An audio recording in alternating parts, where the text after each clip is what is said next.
Radhika, can you see me over there? I just switched on the video, or is my video not working? Can you see me? No, I can't. You can't. Okay, okay. She can't see me. She can't see me. Just No, I can't.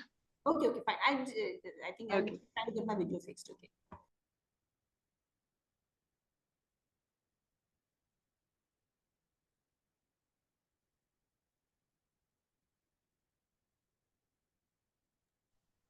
Now you can see me, no? Right. Yes, now I can see you. Good to see you. Same here. Such a pleasure.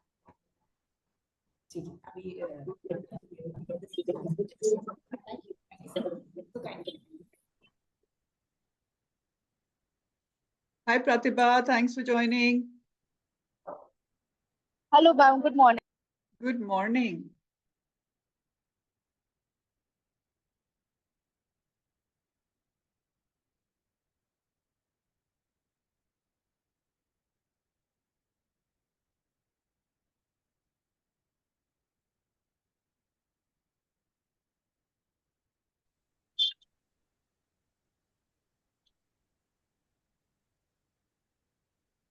Morning, Srini. Morning, Kanchan. Hi, thanks for joining. Hi, Radhika. Hi, Radhika. Hi, Rupal. Hi.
Good morning, everybody. It's exactly 10:30. I'm just going to give it another minute or two and see if anyone else is joining. Otherwise, we'll get started. I know some of you are at work and, it's a precious off day for others. So we want to be like mindful of that.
Okay, so I think we should just get started now.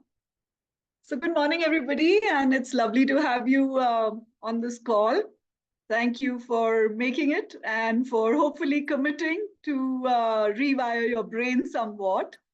And, I've been excited about this because I just think the more people we can get this out to, that's how many people can figure out that we really didn't have to go about just being in this little sort of psychedelic haze that we've created for ourselves, where we are moving in autopilot and, we're running around doing our jobs, going to school, going to college, going to work, whatever it is that we do. I think we seem to somewhere just get like completely uh, blinded by the world, as it were, and further away from ourselves.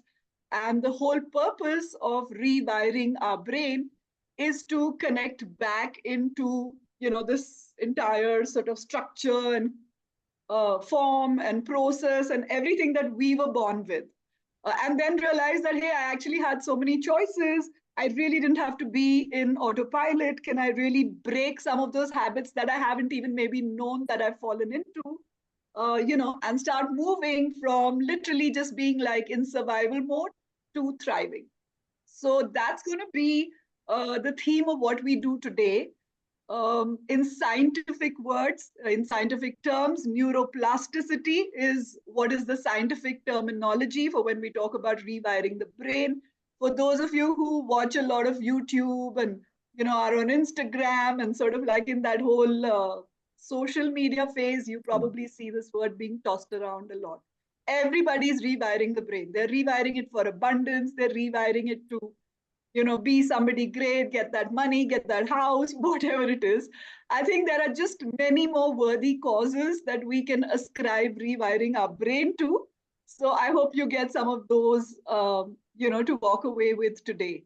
The tools that we will work on, and I like really simplifying this because we want to be able to make sure that your brain gets it and it's simple enough to do repeatedly, because consistency is all that's going to get you there. So I'm Radhika, and I'm going to walk you through the next, 45 or 50 minutes of just figuring out some of this, how to do this rewiring. And, I hope that we will be able to kind of pick this up. Some of this come from a lot. Some of us have already studied. We have a lot of understanding on what is like ancient wisdom. Some of us are more sort of geeky and into new age science and, techniques and things that are happening.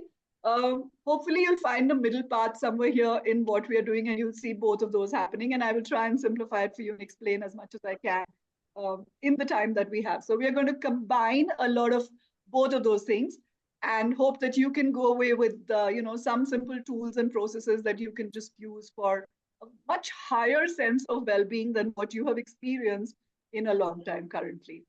So a little bit more about me. I think most of you on this call know me in some way or another. Some of you know me personally. Some of you know only my work, but just to get us all on the same plane.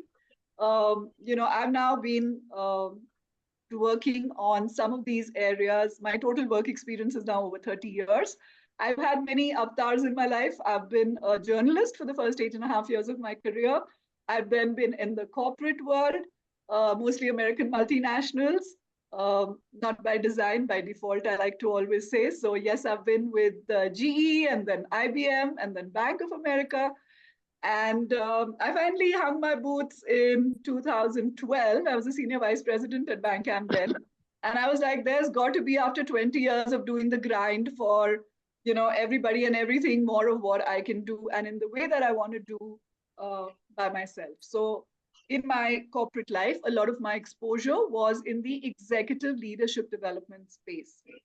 So I've had, a lot of rewiring happen over the years for myself as well. I think I challenge myself constantly to be learning new skills, to be stepping into environments that wouldn't necessarily fall into what are conventional spaces.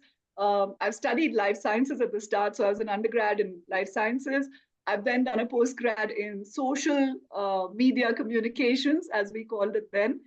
And we actually studied. I went in to become a journalist. I wanted to be a science journalist. That really didn't work out after the first 2 odd years, because in India, I think we were still a little behind on all of that stuff. So that's how I moved in to the corporate world. And that was all about exploring how adults learn. So, I have a lot of trainings from the US and then from Denmark, different certifications, different courses, different programs, a lot of academic acumen, as it were, in basically studying how adults learn. So adult pedagogy is what I'm a specialist in. And then I've used that over the years in the corporate world to create and develop curriculums and programs, for large scale audiences. So in IBM, we had almost 75,000 people when I left, and I used to head executive leadership development for growth markets. So that was looking out for almost maybe 8 or 10,000 executives that were just new into roles. So it's been a lot of fun along the way. The last 10 years have been spent building my own practice. So that's why you see Radhika Singh Consulting. I wanted to be able to work with executives in the CXO space. I have in the last 7 years really, really honed in on this whole brain-based coaching. So really, how do we work with the brain? How much can we push it? How much can we kind of really, get ahead of ourselves, even at the ages that we're at? So forget about what your age is. And pretty much the people who've signed up for today's webinar are, I think, anywhere between 16 and maybe even 75. So the idea is you can do this regardless of the age that you're at. That's the beauty about doing this, so you can figure it out whenever you want to. It's basically your brain's ability to form new neural connections, along the way. So the more that you can increase that capacity to be modifying and creating these new connections, that's how much more neuroplastic you are. And what that means is that you can learn new things. So those people that are doing that path breaking, like we're now doing the TRX kind of exercising, or learning some extreme sport, or bungee jumping, or, we've learned a completely new skill now, and we've moved into a completely new work area at age, 55, 60, 65, or somebody who says that I'm now become an artist, or someone who's just saying I'm the fittest I've ever been because my whole diet and my body's changing. That's basically neuroplasticity at work. That's people who cracked rewiring the brain consciously or unconsciously. The good part about doing it consciously is that you can just work it into your daily routine and then start to see the magic unfold a lot faster, as you go along. So yeah, so let's just dive right into this. I don't have any slides. I'm not going to kind of bore you with any of that. I do a lot of work with kids currently. I'm just looking at my profile and saying I didn't, mention the kids bit, but I love working with young children, and I'm working with this amazing biometric test now, where we are testing for genetic intelligence. So we are actually working with how your thumbprints can be mapped to the lobes of the brain, and therefore can we then predict your genetic intelligence.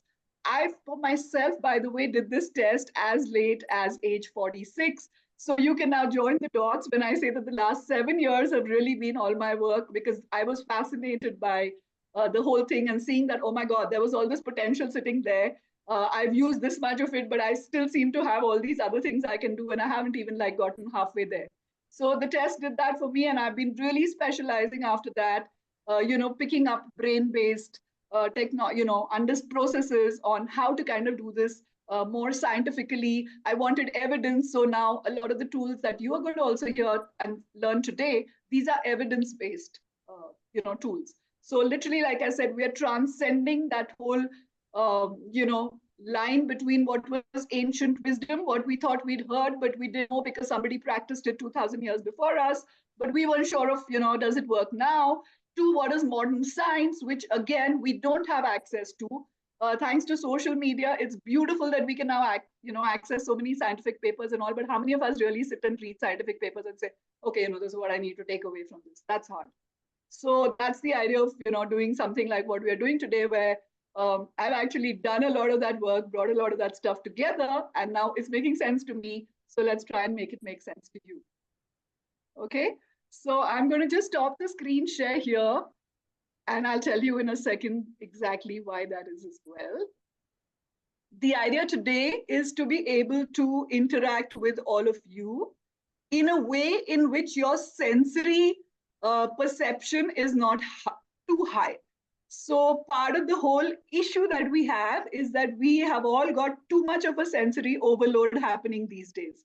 So I'm going to stick with just the mode of speaking to you.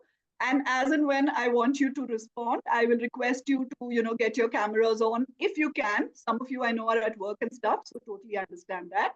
But if you can, then I'm able to see if you are actually practicing the tool or, kind of demonstrating what we are doing correctly. So that's helpful as well.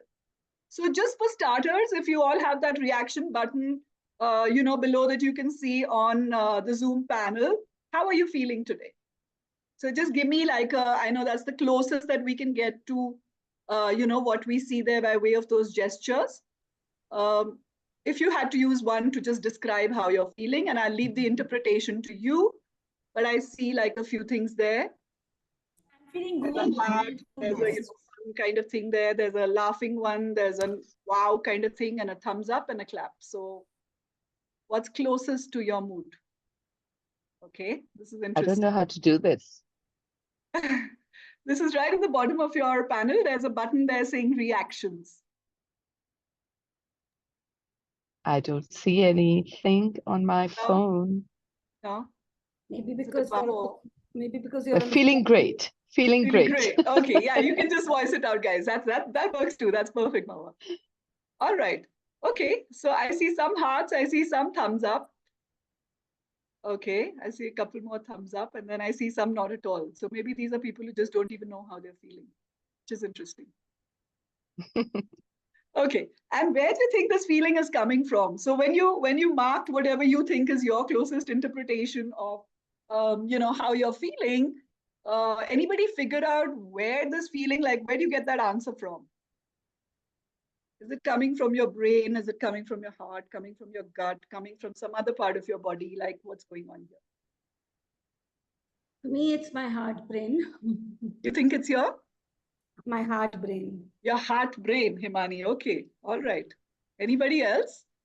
Where are you feeling that feeling about how's the day going today?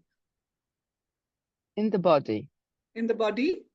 Okay, that's beautiful. Anybody else? Basically all over. All over? Okay. Yeah. Okay. All right. We have some pretty evolved people here. That's cool. Okay. So the reason you're feeling it from all over, because it's hard to identify any one space. We kind of see ourselves as this, entire, the body, the gut, the heart, our extremities, all of us. Okay. And the good thing about seeing us as one whole sort of specimen is that a lot of what we are feeling is coming from our sensory perception all across us. So now I'm going to just share some interesting data tidbits with you, which you may or may not be aware of. There are also some people, by the way, who sometimes I get that answer, is that they're feeling how they're feeling, but they're feeling it from the outside. They're not even feeling it inside their body. They'll say just maybe, the room around them or wherever they're at. You're processing, your body is processing, and this is true for each one of us, literally 10 million bits of information per second. So let's talk about computers being powerful, and let's talk about AI and everybody getting excited about all that stuff that's happening. The average computer can still not even reach anywhere close to something like this. We don't even know. We're just exploring. And the whole idea of artificial intelligence, for those of you who are interested in it, is to get closer and closer to this human perception so you can then mimic the response that a human being has. So, the machines can do, computers can do for us a lot of the transactions. They can do for us a lot of the, day-to-day kind of repeat things that we do in terms of gestures or in terms of responses that we have. They're still not able to really get inside our heads and react based on the feeling that we have. So when I asked you, how are you feeling? It was a very deliberate question, as opposed to when you all meet each other and we say, how are you? We never say, how are you feeling? We just say, how are you? And to a lot of people, when you say, how are you? It actually means, how are you doing? Okay. So the transition from being human doing to human being is what is really, the rewiring when it happens. Okay, most of us are human doing. We're running here, we're running there. We were supposed to be human beings. We're born human beings, but we're doing like we're human doings, basically. From the time that, we could start moving and get on our feet and kick around and do stuff up until the time we die, we're going to be on, doing stuff. So how is it that you can then just be this being person?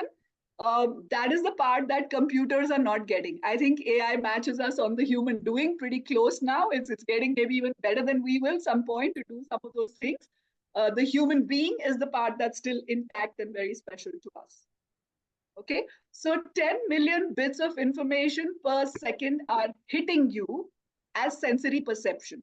So if I ask people, what do you feel around yourselves in the room? I do this exercise often where I notice 5 things that you're seeing, 4 sounds that you're hearing, 3 things that you are maybe feeling, 2 that you're tasting, 1 that you're smelling. When we use all of our sensory organs, that's when people actually start to tell you what the room around them is like. But if I ask you right now where you're sitting, what you're doing, how you're thinking, feeling, smelling, you may not have even consciously noticed it. There'll be a certain fragrance to the room that you're in, or the perfume that you're wearing, but you haven't really taken cognizance of it. You may have a certain taste in your mouth because you had some breakfast or something to eat or dinner, depending on which time zone you're in before you came here. But you may or may not have noticed that it left an aftertaste in your mouth. So just getting aware of these sensory perceptions itself makes us more, it's as simple as that, makes us more human being than doing. Because we stop doing in that moment to start perceiving this. Now, the interesting thing here is that of these 10 million bits of information that are kind of hitting you every second, only about 40 is what science says, and there is evidence and research on this, only about 40 are getting registered by your conscious mind. So think about this for a minute, that even in the time that I'm asking you to get active about, can you feel the taste in your mouth right now? Can you look around and see what other things and elements are in the room that you're in? What's the light like? How are you feeling? What are the elements there? What are the colors you are wearing? What is the color of the walls in the room? You start to become aware of it. Your body has already, and your brain and your sensory organs have taken all this information in, which is what is the 10 million bits. But only about 40, because they are in your conscious mind, are being processed currently. Everybody with me? Yeah. So what's interesting is that a lot of the times, now think of those times when you got in a crowded bus or a train or a plane, somebody jostled with you, or something crazy like that happened. You went and turned on your gas burner or an electricity switch. Something turned on or off. It's just your reaction was based on all this perception. So somewhere you thought you were having a really good day, but you reacted a little off, like, you were angry or you expressed yourself very harshly, and you wondered why that happened. That happened because you've been picking up all these other, million bits of information, which your body is picking up, but you haven't consciously picked up. And that's also contributed to creating the reaction that you put out. So I always say to everybody that it's so important and so beautiful to be able to work with all of the parts of our body, all of the different organs, all of the focus on the heart, the mind, the gut, and everything else before we react. So when we do the rewiring, the idea of doing the rewiring is to tune into all these other parts which we've just simply forgotten.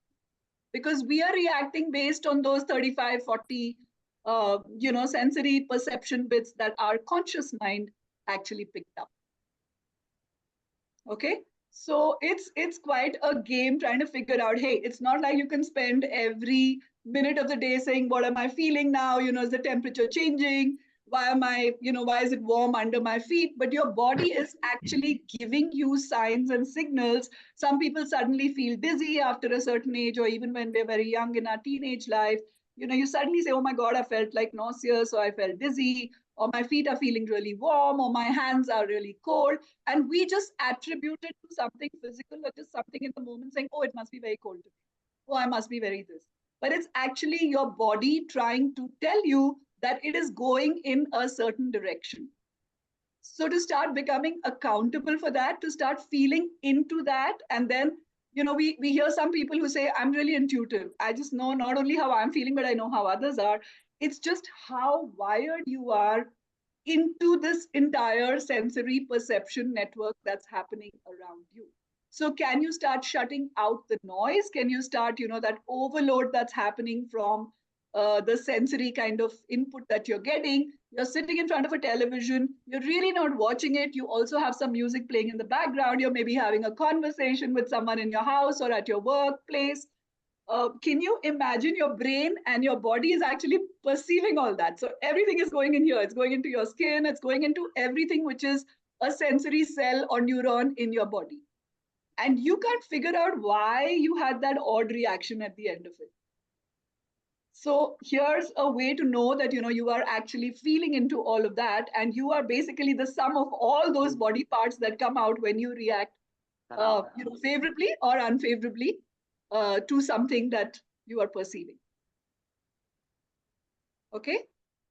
So that's a little bit of the background on how we go. The second thing we need to start understanding is the brain. The minute it perceives all the sensory input, it takes in all the stuff from your environment, from how you're feeling, what you've eaten, what you're looking at, what you're hearing, what you're smelling. By the way, smell is one of the purest ways of perception, and your body reacts a lot to smell, but it's one of the least that we consciously know about. So it's not a conscious perception to perceive smells and to make, decisions for our neurons, but our neurons form a lot of new connections based on the sensory perception of smell. So start to tune into it, and you will find that you get a lot of answers to how your body is feeling just based on that.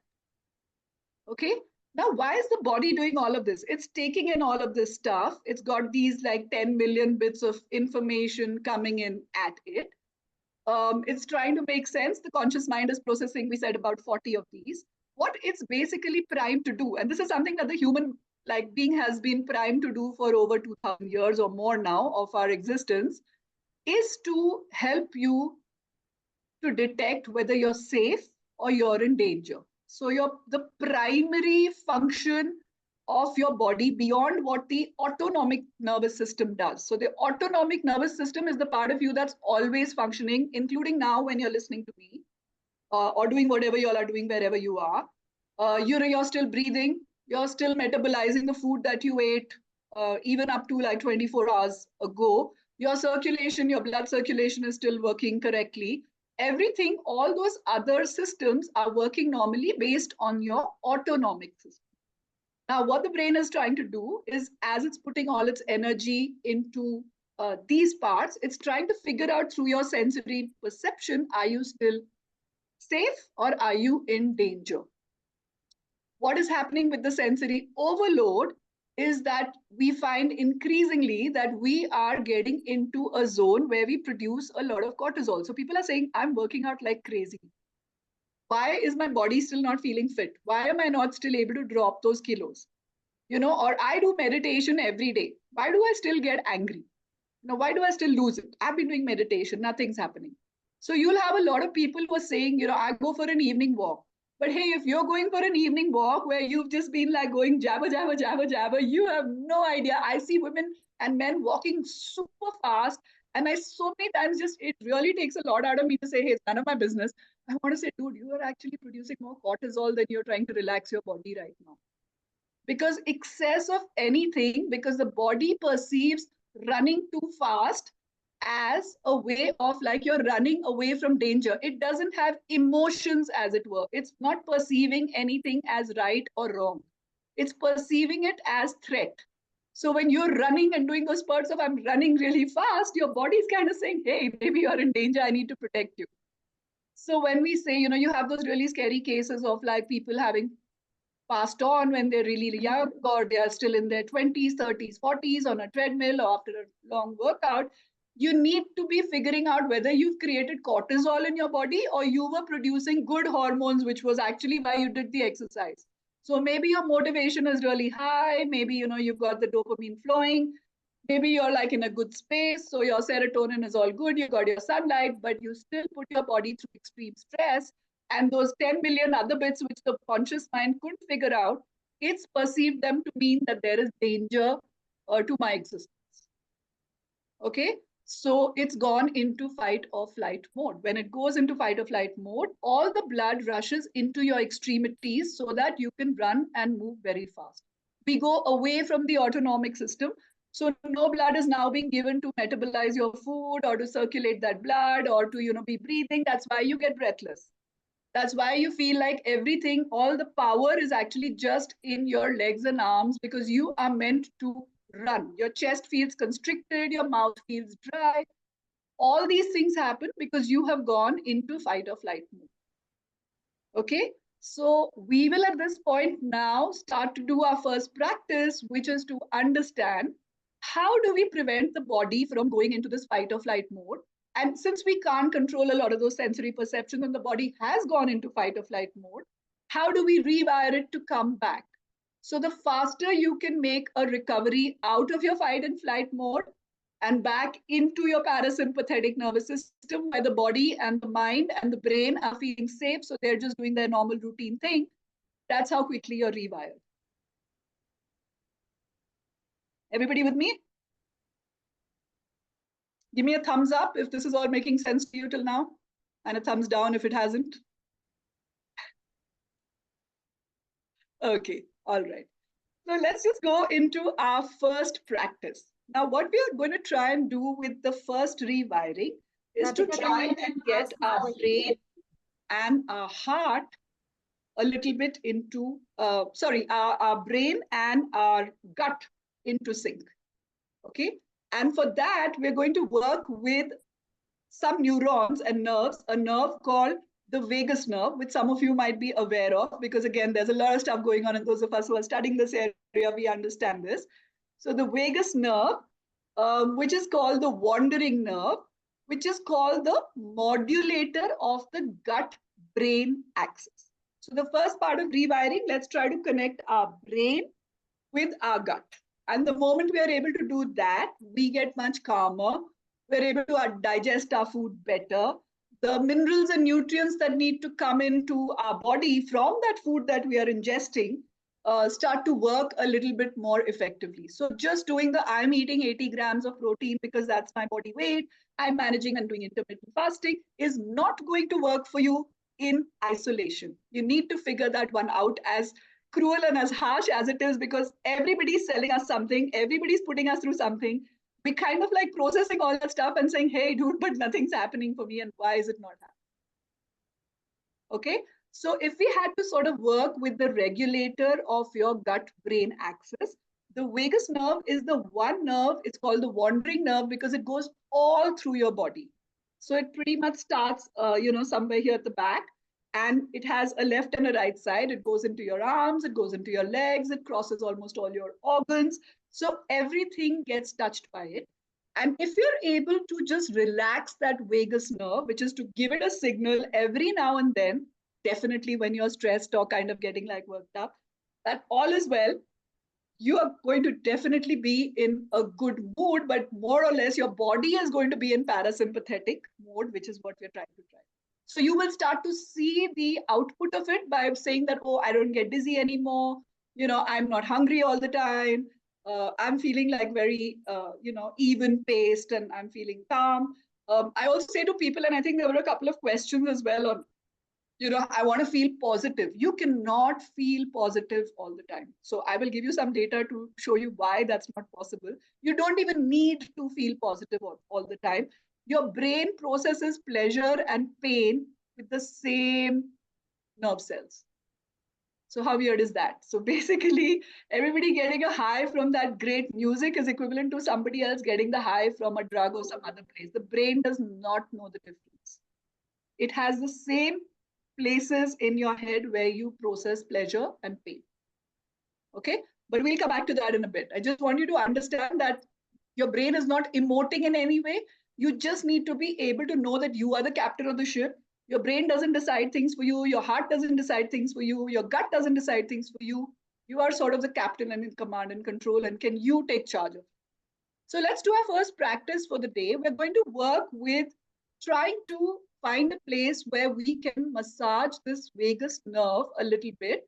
We can stimulate it a little bit to get into the parasympathetic mode, which means I'm relaxed, everything is normal, life is going as it should be, no need to stress. Now, from my own practice and just learning over the years, the part where I figured out it works best is here.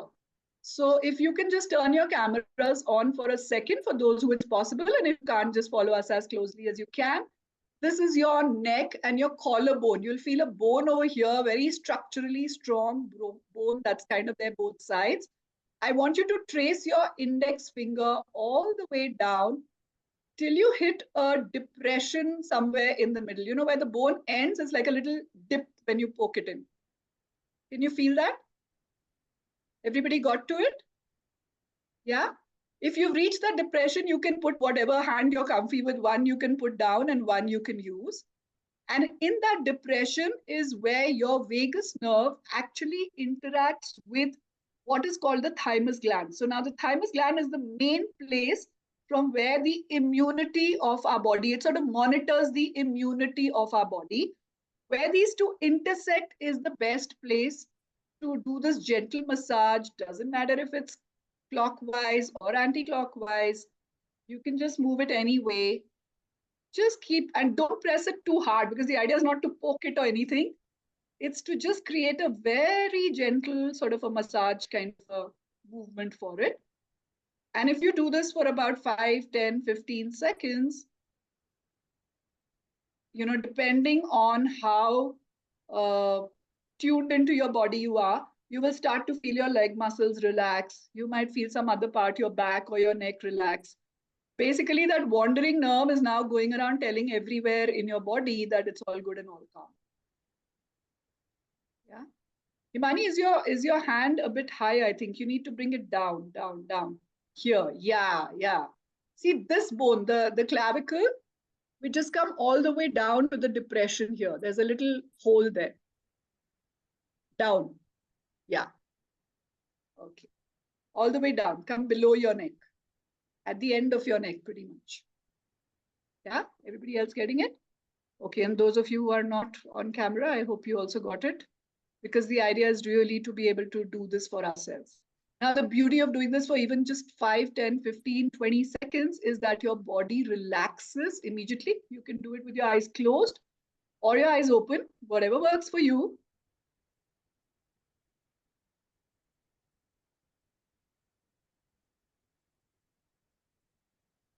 Yeah.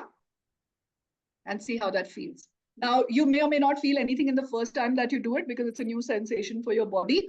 If you get used to doing it multiple times in the day, and because it takes only 5, 10, 15 seconds, even if you're sitting in a meeting or you're out somewhere, you know, if you're being driven, not driving, don't get your hands off the wheel, but anywhere, even in a plane, just anywhere that you are, even between your workouts, because at that point in time, your body is very motivated and it's going really high, you know, on dopamine, and it's trying to kind of make that transition in cortisol, but only to move for a good cause, not to kind of get injured. Just try to do this and you'll feel that immediately you relax.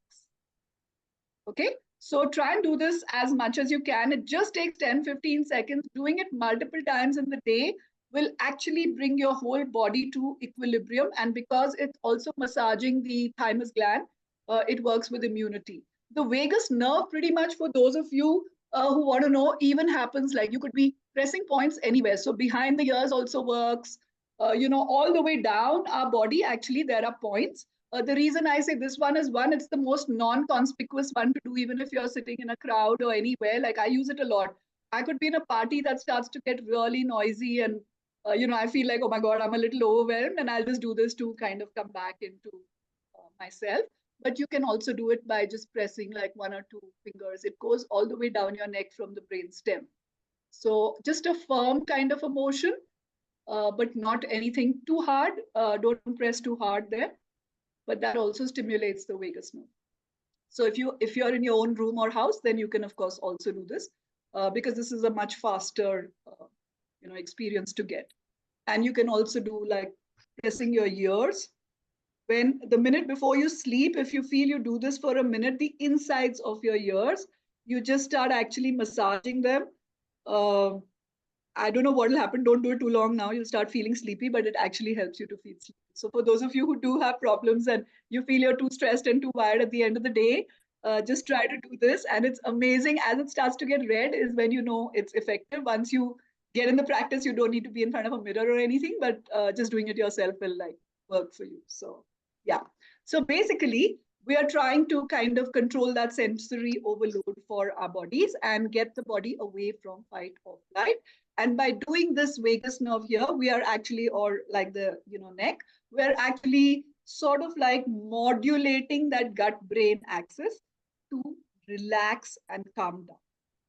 Okay. So that's like the first tool. And you can just, like I said, I wanted people to just have paper and pen so you can make notes on how that works for you. The minute you get your energy back, because the body is now gone into the parasympathetic nervous system, we basically saying that the autonomic nervous system gets enough energy now to focus back on metabolism, to focus back on circulation. So no more varicose veins for those people, no more digestive issues and IBS, and I'm feeling like this and I'm feeling like that. And none of those things, because now your circulation, your breathing, do I get breathless? Am I out of control? Why do I feel, like I'm choking or I just can't breathe here? Those things will start to ease up if you do this on a regular basis. So this is one of the things that you do, but yeah, definitely it works for that. Okay, let's start going a little bit now. Now that we are already on the brain and what we're trying to do with it, let's try to figure out a little more about the thoughts that I was talking to you about earlier. So I was saying that your brain is trying to basically keep you safe and it's trying to make sure that you are not in danger. That's the reason it reacts like it does. How does it make these decisions about are you safe, are you not? Is it like good to go? Should I go on this path? Should I change the route today? This looks crowded. How do you think your brain perceives that? Like, how do you make these decisions when you do? Like, I need to go for this exam today, or I must go for my workout today, or no, today is like, I'm just not going to, it's not happening. We were talking about procrastination on the chat and why you do something or don't do something or feel lazy to do it. I'd say it's habit pattern, right? Sorry? I'd say it's habit pattern. I mean, you unconsciously or subconsciously, what you think is your instinct telling you to do something is actually you fall back into habit patterns of what you have, your past experiences would lead you to do, I'd say. Absolutely. Okay, on point. Yes, your past experiences do. And where did your brain pick these up from? Like, how does it know? Stored memories. Stored memories. Okay. Yeah, absolutely. Okay. Yeah. So we're on the right track there. So basically, it's a whole set of experiences you gathered, and your brain is able to make decisions based on that, whatever is it that you experienced in your earlier life. The brain basically makes all these decisions and gathers all this experience in the first 8 years of your life. So that's when we start storing information, we process information. That's why they always say for children that they are not going to learn what you taught them. You think you're teaching them and we're sending them to school and all of that good stuff and insisting that they do certain exercises, they prime up and do certain things. Children are picking up based on what they see us do. So again, because come back to the 10 million whatever bits of information, they are picking up a lot of information in those earlier years that you may never have even spoken, because spoken word is just one way of processing that information. It's not everything that they take in only through word. So you have a lot of moms and dads and teachers saying do this and do that and do that. Please understand that your child can totally switch off from that. We all probably did as youngsters as well. When we know how to just switch off, and then mom and dad or someone, teacher, somebody was still saying something in the background, but we weren't hearing it because we were tapped into all these other sensory perceptions around how we were feeling. Now, kids, when they're born, are extremely tuned in to a much higher level of, the natural sensory stimulus that they receive. And then we start giving them the artificial stuff. You put that laptop or that iPad, you put that phone, you put the TV screen, you put everything in front of them, which is not natural. Otherwise, they are far more tuned to tell you what mud looks like and the texture of it. And we say, don't play with mud. Or, they'll tell you about the weather. They'll tell you that they're seeing certain things in the sky and you think they're bonkers. Kids are far more tuned into the human beingness of us than what we then train them to do, which is the human doingness of us. Okay, so all of us have that inherent intelligence inside of us. Why are we trying to do this as adults now? We're trying to tap back into some of that genetic intelligence, into that childhood, stimulus that we were born with, but that we've just lost along the way because we have all this extra information that we started accumulating, which is really creating garbage, for us. It's of no use to us. It's also got side effects on our body and on our, on the way that we behave and all of that. So we're trying to monitor that. Okay. What we are also trying to do to control that is to see how many thoughts we actually thinking and that we can manage. So let's go to the brain now again. Anybody know? And I think for those of you who've attended anything with me before, I love quoting the statistic, but how many thoughts do we think in a day? Many. Anybody? 10? 70,000. Many? 1,000? A few million, maybe. Sorry, a million? Yeah, about a million. About a million? Okay, so we think somewhere between, and there's all kinds of research on that, but the one that's currently, so the beautiful thing about research right now is that we are just so going away in our bodies from anatomy and physiology into connecting quantum physics, morphogenetics.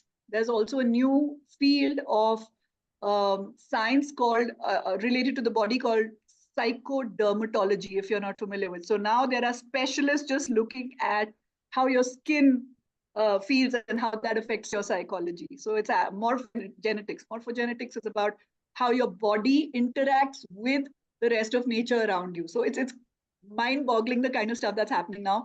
Fascinating that we're going away from the body as we know it, which is how when we said we study medicine, those people are taught everything about the body because they're taught about the anatomy and physiology. But even doctors have now come to the conclusion that they really didn't study much about the brain. They studied about the anatomy and the physiology of the brain, but they really didn't quite crack how the rest of the body moves and what are things that we don't see, literally in sort of the arteries and the veins and the nerves and all of that. Beyond that, what is happening and how our body is connecting with the rest of the outside world is something that we've not understood. But now there are different branches of science doing the deep dive on all of that. So it's all evolving as we speak. Even when you and I are speaking, things are happening. These are new techniques and things we're learning. It's going to evolve to a whole lot of other level over the next 3, 5, 10 years. Maybe we don't even know some of the advances they're not even sharing right now because there's a whole lobby at work which says that if you do this, it basically spells end of pharmaceutical industry, this industry. So there is always in every time in our life, there's going to be, those challenges around when other industries feel threatened. So certain information is always kept. It's nothing new. It's nothing to feel like antsy about. It's happened in society over millions of years. You can go and study Greek history and philosophy, and it's been happening since then. So there'll always be a lobby that's pushing out stuff and another one that says, hey, this doesn't work because there's money to be made on a different level. And certain things work for us up till a certain, know them now so we can, work with them. What we don't know is always a little more fearful. So it takes us time to make that change and start accepting that. Once we overcome that fear, then, and the more you do these simple little practices, you'll realize that, hey, I don't even know why I was going to a doctor for half the times that I did. But I figured it out in my own body much earlier. So back to the brain, I want to just, without giving you a deep lesson in, parts of the brain and all of that, just suffice to tell you that all of those decisions that you all said, we were talking about how do we make that decision to do something, to not do something, to go somewhere, to not go somewhere, to do an exercise, not do it, I don't feel like. Everything that's new is coming from here. This is like, so behind your forehead is the prefrontal and the frontal lobe. So you have the prefrontal cortex and you have the frontal lobe. Okay. So the front of your brain is what is primed to take in all new information. So when you're learning a new language, when you're learning a new exercise, when you're learning anything new, you go to a new job, why do you feel really happy and excited the first few weeks and days? You are figuring out the environment from this part of your brain. Okay, so everything is new. You're taking in these new experiences and you're saying, wow, this is so good. This is so good. Or you're deciding and saying, I don't know if I'm going to need this information or not.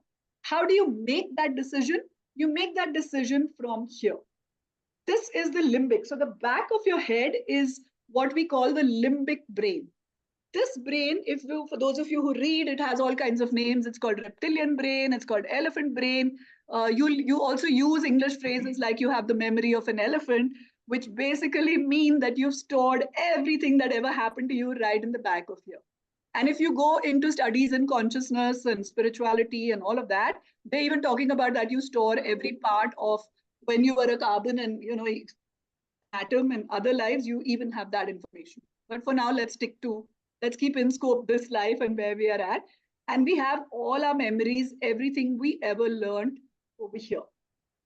That is the reason that, when you see a child go close to fire, that you immediately want to pull their hand off. Because somebody taught you that when you were young. You either had a very extreme experience, which is that you poked your hand into something that had fire, or you held something really hot, and that would be a very extreme example. Most times our parents don't let us do that because they're shrieking and shouting from their own limbic system. So before we even reach there, they've perceived danger and shouted at you saying, don't touch that. And you're like, but a child does not know that. So what are the two fears that a child has when you were born? Do you know that when you were born, you only had two fears? Everything else that you do or don't do has been cultivated later over your growing up years. So I'd children say only have food. two fears. Sorry? Tell me. I'd say food is one of the primary fears. Hunger. Hunger. No, it isn't. The kid doesn't care. They don't even know that they're supposed to eat. They just probably cry, but they don't know that they have to eat. Okay. Falling down and sound. That's right. So babies have just two fears. One is a fear of falling down, a fear of falling basically. And the second is a fear of loud noises. So these are the only two fears that we are born with. Everything else we picked up is after that in the real world, after we were born, after we came out of our mummy's tummies. So now just think of everything that you accumulated and the experiences you had. If your experiences were a little frightening and if your life was a little harsh, in the earlier years, you probably have a lot more fear than some others who seem braver, who seem to be more risk-taking and all of that. The thing is not to get stressed out about it. It's not something that you inputted into. It's something that is the output of what you experienced. So you want to say, what can I do to work with it now? So that's where I'm going to give you tool number 2. Okay, so I'm just going to tell you that you can actually, and it is as simple as this. You're going to laugh when I say this because you're going to say, hey, so what does this even mean? But your brain understands your commands. So anytime you want to focus your attention away from your limbic system, if you can get your cameras on, I want you to just put your hand behind your head. So just cup your hand at the back of your head where, the head turns inside a bit. Like you feel that your skull is just like curving in a little bit. So just cover half of that. You're now touching your limbic system. All you have to do is put your hand there, just tune into that part of your brain for 4 or 5 seconds. Just normal breathing, nothing, you don't have to do anything special. And you say stop. So the time at which you want to stop your thoughts, people who have those racing thoughts, people who are like, there is no way that I'm going to do this today. Just put your hands at the back and say stop. Put your other hand in the front. It doesn't matter which hand you use where, whatever you are comfortable with, on your forehead, and say start. So what I've done is I've stopped my limbic brain and I've given command to my brain to start my prefrontal cortex. So now anything that I'm experiencing that is new or that needs problem solving, I'm going to do over here. And I'm saying, please don't go into that memory of the back of what happened badly. So let's say I saw a beautiful video of this youngster, he's an Indian and he just did this whole bungee jump thing in New Zealand. And he comes and tells the instructor, he said, I'm really scared. This cute little 1-minute video of it. And he said, but I want to conquer the fear, whatever. And this guy just gives him a pep talk and he literally does 5, 4, 3, 2, 1. And they say bungee and he jumps. Why is he able to do that? He's probably got a childhood fear that he's now. So as a child, even if you fell from a stool, It's a big deal. Your brain doesn't know height and width and all of that. These are concepts you learned in the real world here. Your brain just knows that there was danger, you fell, you got hurt. It might have been a stool that was just 5 or 6 inches, you were just a year old, maybe just like half a foot, you fell off. Somebody put you on the stool, and said sit here or whatever, and you toppled. You're going to carry that fear in your brain because it's going to try and protect you from harm going forward. So it's going to keep repeating that every time you stand at the edge of something because that's how you fell. So maybe you're on a step and there are people who will just skip a step because they fall because there's something in there which clicks and you feel a bit scared. You go to the edge of a space and you feel a little bit scared because that's your brain warning you saying, hey, it's danger now. So obviously when you're going to do again a bungee, the brain doesn't know how long or far or how that is, but it's like, hey, you remember when you last jumped, this is what happened. You fell and you got hurt. So that's where a lot of these fears that we have, come from. So what we're trying to do is command the brain to stop and start on demand for us when we need it. Just try doing it for a few days, try doing it consciously and see how you feel. And I would love to hear from you all, on WhatsApp or whatever, when you try some of these things and if you get stuck with them or you're saying, why isn't this working for me? But if you do it with consistency, habits do take time to kind of form. Research says anywhere between 21 and 30. Another one says it takes 66 days. Somebody else says it takes 90. I think it's different for different people. Consistency is key. So even if you're going into a big meeting or you're going to make a big lesson, if you're studying and you're going to try and take an exam information, if you want to remember old information, then you put your hand in the back and you say start, because you already learned that information. So if you're a student or if you're trying to recall some big data sheets or you're trying to recall an exercise regimen you did, it's okay to say start here because now we want the memory of the past to bring alive that for us. And this to stop, because if this is going to keep going and trying to carry up new things, you're not going to be able to repeat the old. Okay, I so have a let's question. do a verse of it for 1 second. I want you to remember something that you're really good at doing. Something that has helped you in your life again and again and again. Could be a habit, could be something you do, could be a prayer you say, could be anything, an exercise that works. I just want you to visualize that in your mind and for that good feeling to come back where, it's something you did in the past, it works for you. So take a minute, just close your eyes, remember that, and then put your hands on your limbic at the back of your head. Say start. Put your other hand on your prefrontal cortex in the front and say stop. And just feel into that feeling of whatever's that goodness or whatever, keep your hands there, keep your eyes closed, visualize that good feeling.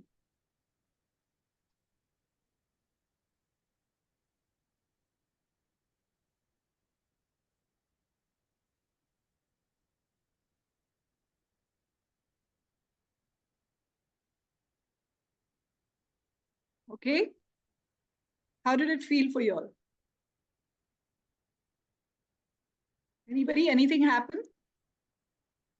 Just quieten down. Just quieten down. Yeah, you're tuning more into your insights. So a lot of the time when you are in the middle of a big crowd, but you want to tap into strength, you need to make that big call. Maybe you're going for a competition. Maybe you're making a big choice. You're making a big presentation. Wherever you are, you can use this very effectively to manage your brain. So it listens. It's amazing how it listens. Yeah. So I'm conscious of the fact that we are on our last 5 minutes. Do people have time to stay an extra 10 or would you need to drop off? If you do, then please do that because I did promise you 3 tips and I know we've talked about some side ones, but I do have one more that I really want you all to go with, and that's going to take us 10 minutes extra. Also, if you have any questions, I noticed that some of you wanted to ask questions at some points. Himani, Neetu, will you be kind enough to put the questions either in this chat for us or put them in the WhatsApp chat? I'm not going to use that WhatsApp group for long. I will just keep it open for the next 24 or 48 hours after this meeting, and then we'll close it because the idea is not to be in like 1,000 WhatsApp groups. But if you have any questions, then I can answer those for you on text because maybe others have them too, and it'll help everyone. I'll also be sharing some resources with you all on that for you, for those of you who do think that this is a topic that interests you and you want to read more. Then I think that'll be something nice that we do. So if you're good to, if you all are good to go, and if we have quorum, then I will take 10 minutes extra and also share a third tip. Is that okay? Give me a thumbs up, like visually for those who are on, or the others as well. Okay, great. All right. So basically, the start and stop is what you can use anytime. Again, it's not like, something that people will really notice if you're out anywhere or anything. Thanks, Neelam, got it. You can just, use it wherever you feel comfortable. Get into the practice, because once your brain learns that behavior, it'll go into the limbic system that you do this, and then it'll just bring it up for you on demand. So on demand, you can focus your attention on something that you learned before. Let's say you're recalling a recipe, you're in the middle of like dinner and you can't just remember what you put the last time. Use this, it'll work for you. Try it out. Okay, it's quite fascinating how it does. So just stuff like that. Now I want to take you to aligning all these three things. So how do we start to? We worked a little bit with the brain. We worked a little bit with the brain and gut axis. But I want you to be able to align your brain, heart, and gut, because that's really where your potential comes out. That's when you're totally aligned and in control of, all of what is the human being versus just this doing parts of you. Okay. So how do we get to that part? That part is something which, and for those of you who follow, I don't know if you all are interested in this topic or not. I think some of you are, because we've had some side chats. But Dr. Joe Dispenza, Dr. Bruce Lipton, Dr. Greg Braden, there's a zillion people, Brené Brown. There's amazing resources that you can read to go and do the deep dive on some of these things. I'm going to pick a very simple exercise for you. This comes from some of Bruce Lipton's work. We're talking about something called intentional breathing. So pretty much back to the breath, because the breath can control, again, we can push air into all parts of our body. We can push out a lot of energetic debris just using the breath. And what we do is something called intentional breathing. Now, I have just modified the original practice for it to focus on your brain, your heart, and then your gut. So if you're trying to bring all these parts of you together, you want to say, I want all parts of me to go to this meeting because this is going to be something life-changing for me. Or I want to wake up today and have the best day of my life. Then I suggest you really start just doing what is called this intentional breathing. Because in this exercise, brain and heart coherence is absolutely complete. What I've done is added an element of the gut as well to it, because now we are realizing that we actually have three brains. So a lot of our research is saying that we only knew the brain to be up here, but our heart and our gut have an insane amount of neurons that are acting when chemicals hit them. So when those proteins and amino acids in your body, which we don't have time to go into, started hitting them, there are chemical reactions that are happening, which are of a far greater nature in the heart and in the gut. So we now have studies that can explain that. So just to be able to synchronize that, I want to leave you all with this third beautiful tool, which is the practice of intentional breathing. Okay, so let's try and get right into this right away. I want you to be breathing normally throughout this entire thing. Don't need to breathe too deep, too long, none of that. If you just for a second stop and feel into your own breathing right now, what is it like? Just get aware of your own breathing. Don't need to go fast, no slow, wherever you're at is good. You can close your eyes if you feel better, but for the practice, there is no it's not binding. You can be looking out or you can close your eyes, whatever makes you feel better. And what I want you to do is take two conscious breaths where you inhale. And when you inhale, on the inhale, imagine that all that air from your lungs is going up so through your nostrils is where you'll feel the air going. If you're breathing through your nose, hopefully you're not breathing through your mouth. Even if you are, not a problem, but not advisable. It stresses the body out because we are breathless only when we are in fight or flight mode. So try and work with your nose breathing. Take your breath in and push all the air very consciously. Visualize it going from your nostrils and up into your brain. Just feel the air spreading out everywhere across through your brain. And let's do 2 breaths like that.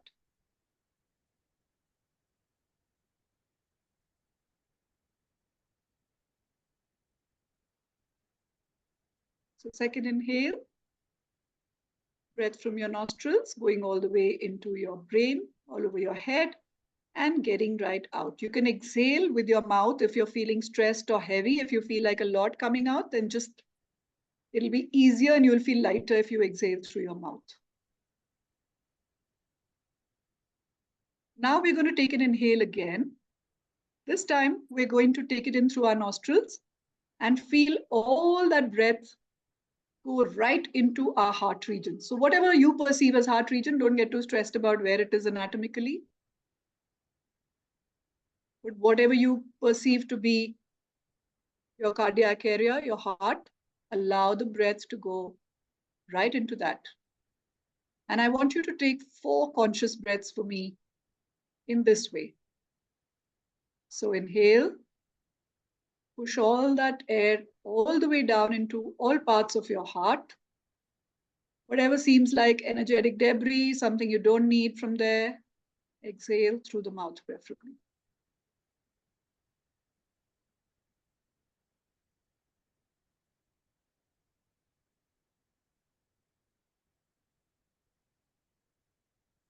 After you've done 4 such, take another normal breath. This time we're going to go all the way down with that air from our nostrils into the gut area. So all around our stomach, our intestines, whatever is our gut area. Again, don't get too worried about the anatomy of it. Whatever you understand to mean your gut, just feel air flowing all the way into that. And I want you to take 6 conscious breaths. So do this at least 6 times because that's a large area that we're trying to tune into and clean out. And on the exhale, imagine anything, could be just as simple as undigested food, undigested thoughts, any blockages. Conscious or unconscious, just imagine them coming out. Exhale with your mouth. And do this at least 6 times. I'm going to be quiet while you complete it.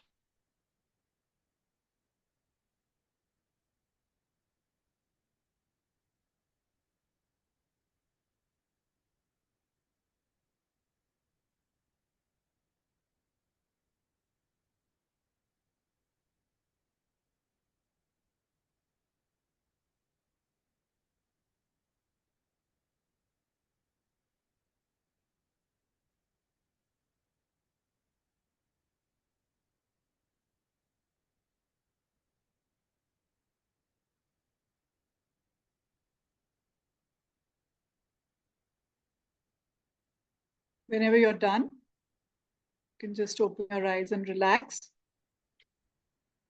Those of you who are off camera, if you want to come on for a minute and just share with us, I think you're welcome to do that, whatever you're comfy with.